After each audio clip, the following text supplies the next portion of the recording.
Howdy IPXers, it's your host Sandro here at Austin, Texas in Silicon Labs laboratory. And today we're going to be checking out how they make the latest technology, or rather how they evaluate the latest technology that they send to your doorsteps. My name is Dan Nakonsny. I'm the manager of the MCU validation team here at Silicon Labs. And our role here is to go validate and characterize the device when it comes back from the fab. All right, so the device is manufactured, brought to you guys, Yeah. and then your job is to smash it to bits and see, well, probably not, but see if it Hopefully works. we don't smash it into bits, but yeah. So when product engineering first gets the device and then they distribute it out to the rest of the teams, and our team is one of the first ones that has to go take a look at it. We're getting a new device next week, and we start checking out all the trims and cals on the device and making sure that it's good for the rest of the software and the hardware teams. And then we go off and start working on the rest of the peripherals and things that we need to go validate and characterize. Looking for long-term failures and things that we could find that necessarily product engineering might not find during their defect testing, or the designers and hopefully our customers won't find down the road. Right, so how long do you typically operate on a single device for? So what is the life cycle of the evaluation process? So on a brand new device and a brand new process node, it might be anywhere from 6 months to a year before we finally finish all of our work on it. And on derivative devices, it goes fairly quickly. A lot of our systems are automated and are meant to be automated in a lot of reuse, so that when we get a derivative type of platform device that comes back, we can go and spin and run those tests very quickly. And that may be something between like 2 to 3 months that we'd be finishing. So do you have any examples or like demonstrations you can show us of a little bit about what you do here? We can show our station here. This one I think it actually is running.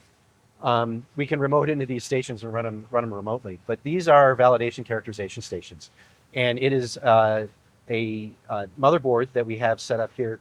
This is designed and sort of homegrown by Silicon Labs based on some testers that Scilabs built originally. And it's basically a big switch matrix. We have our daughter card that we designed for each of our products that we have. And it's a little socketed board. And then this plugs into our big motherboard. And this acts like a big switch matrix. There's a bunch of relays and different test boards on top here that we can switch in different signals and go run a test, then go switch and run the next test, run the next test, and run the next test. And then we can change the temperature and then run that same batch of tests again. So we can potentially run tests for 6 to 8 hours in a row before we have to go switch out the part. It's a single part for duct card that we have. So you've made this evaluation hardware in-house. In-house. That's correct. And then our team writes all the software for this, and we have some custom software and test harnesses that run this, so that you can basically just put the part in the tester and walk away for a couple hours, and it will go run through all of your systems, store everything off in the database, and then we have special tools to pull that out of the database, and then for visualization. And our validation team is then responsible for reviewing this with the design team and the systems team to make sure that it's right for our customers. And this can be done remotely as well, you mentioned, didn't you? Pandemic helped us with automation even more, so that we can set these systems up, run it remotely, and then just coming down here to go monitor it and swap out parts. Okay, fantastic. You got any more examples or? This is basically it. We have 9 different stations that we run here, and we have multiple sites across the world in our different sites that have the same exact setups. So anything that we can run here, our teams in Hyderabad and Singapore and Oslo can all run the same things. Okay, fantastic. Yeah. Well, thank you very much for showing us the lab station. We appreciate it. All right. Thank you, Dan. We've seen the MCU side of the laboratory, and now we're going to talk a little bit about evaluating the RF side of things. Now, if you can introduce yourself, tell us what you do, and tell us a little bit about where we are. Yeah, so my name is Hardik Patel. I am the RF validation manager here at Silicon Labs. I've been here a little over 5 years, and we have team in Austin, Budapest, Hyderabad, and Rennes in France. Similar lab setups, the scale might be different, but I'll walk you through one of our test chambers. These are EM shielded chambers, electromagnetic shielded chambers. And the way the test setups are, we have 4 ducts we can test simultaneously, effectively one after the other in a batch. So they are set up like 1, 2, 3, 4. And there is basically a switch matrix so that we can control the switching, which duct is being tested.